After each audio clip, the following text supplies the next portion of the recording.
अब प्रश्नावली 3.3 का क्वेश्चन नंबर 8 है, उसको सॉल्व करने जा रहे हैं। तो एक बार आपका ध्यान इधर होना चाहिए। तो देखिए यहाँ पर ये क्या कह रहा है कि निम्नांकित आकृतियाँ GUNS और RUNS समांतर चतुर्भुज है, x तथा y ज्ञात कीजिए। यहाँ पर हमारे को x और y का मान ज्ञात करना है। तो संलग्न आकृति हमारे पास में ये है और एक और आकृति है जो नीचे है, उसको भी अपन सॉल्व करेंगे, लेकिन उससे पहले इसको सॉल्व करते हैं।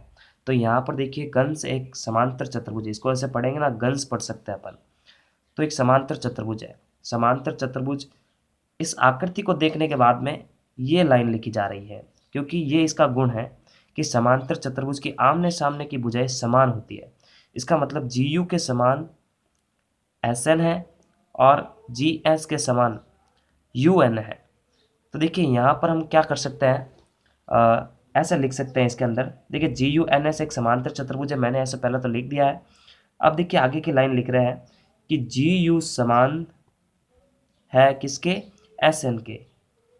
तो यहाँ पर ये लिखने के बाद में हम जो है इन पर लिखा हुआ मान समीकरण जो है, यानी GU पर जो समीकरण है उसको SN पर जो संख्या लिख रखी है उसके बराबर लिख सकते हैं। तो देखिए इसको लिखने का तरीका ऐसे भी हो सकता है, 3y-1 बराबर के अंदर 26। अब क्या करना है, इसको नॉर्मल समीकरण की तरह सॉल्व करना है।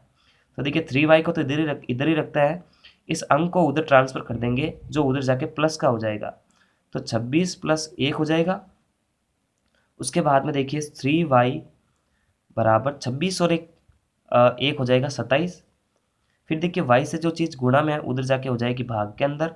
तो y बराबर 27/3, 3 9 27 बराबर भाग लगेगा। तो y बराबर, यानी y का जो मान आएगा वो आएगा 9। उसी प्रकार हम जो है देखिए GS के बराबर लिख सकते हैं UN। तो देखिए नीचे लिखते हैं GS के बराबर लिख सकते हैं UN।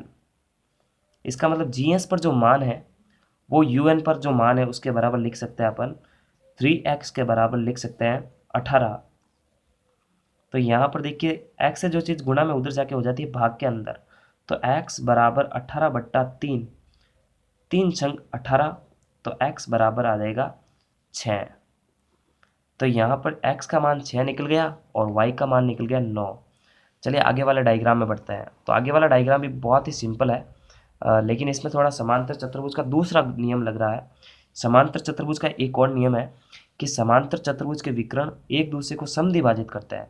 समद्विभाजित का मतलब है कि जब यहाँ पर इन दोनों विकर्ण ने, विकर्ण कौन कौन सा है, SU और RN, जब इन दोनों ने एक दूसरे को प्रतिच्छेद किया यहाँ पर, तो यहाँ से यहाँ तक की दूरी, यहाँ से यहाँ तक की दूरी के बराबर हो गई और यहाँ से यहाँ तक की दूरी, यहाँ से यहाँ तक की दूरी के बराबर हो गई।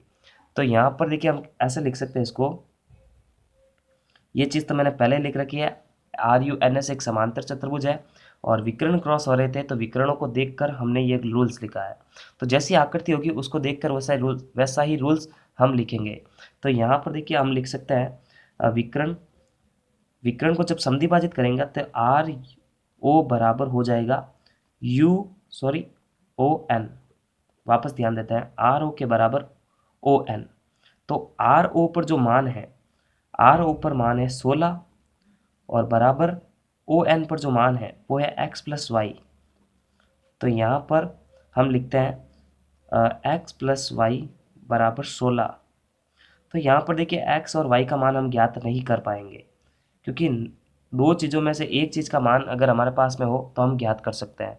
तो हम क्या करते हैं, यहाँ से यहाँ तक की दूरी और यहाँ से यहाँ तक की दूरी को भी बराबर लिख देता है। तो इससे क्या होगा कि y का मान हमारे को निकल जाएगा।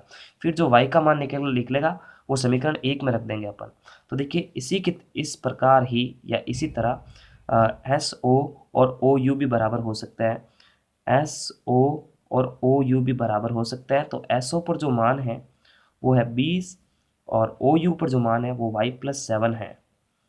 अब देखिए y + 7 और इसके बराबर 20, ऐसे भी तो इसको लिख सकता है, क्योंकि समीकरण का रूल्स है कि उधर अंक होने चाहिए राइट हैंड साइड की तरफ और लेफ्ट हैंड साइड की तरफ सिर्फ ABCD वाले पद बचे। तो यहाँ पर 7 को जो है मैं इधर ट्रांसफ़र कर दूंगा, तो 20 - 7 हो जाएगा। समीकरण को ही सॉल्व कर रहे हैं, इसको ऐसे लिख दिया मैंने। फिर क्या करेंगे, देखो जब इसमें घटेगा 20 में से 7 जाएगा तो बच जाएगा 13।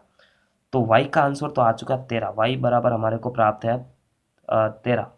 ठीक है, y बराबर 13 प्राप्त हो गया। अब 13 का जो मान है वो समीकरण 1 में रखेंगे और 13 जो मान है वो y का है।